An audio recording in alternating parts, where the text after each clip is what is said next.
যদি টাকা দেবে না অন্নপূর্ণা ভান্ডারের, তাহলে সবার স্টপ রাখুক, আগে সবার ইনকোয়ারি হোক, 5-6 মাস পর আবার শুরু করুক পোর্টালটা, আমরা রাজি আছি। কিন্তু আমাদের বাড়ির সামনে মেয়েরা পাবে, কেউ পাবে না, ওইটা মানবো না। বিজেপি সরকার, এই সরকারের বিরুদ্ধে আমাদের কোনো অভিযোগ নেই। এই সরকার কি বলেছে ভয় আউট ভরসা ইন। তাহলে কেন আমাদেরকে ভয় দেখিয়ে এখানে বিডিও স্যারকে ঢুকতে দেওয়া হচ্ছে না? বিডিও অফিসে কেন ঢুকতে? আমরা কি মারধর করবো না? কি করবো? কিছু করবো না। আমরা আলোচনা করছি আপনাদের সাথে।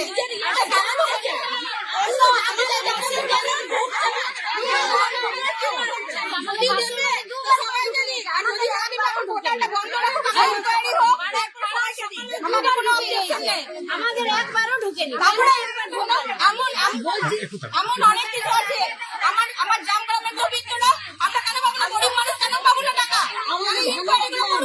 যারা স্কুলে চাকরি করে তাদের বউ টাকা দিল, আমরা সাইকেল খেলে হাত পাচ্ছি না 3 মাস ধরে, তাই আমি তো আমার সাথে এখন 3 মাস বসে আছে।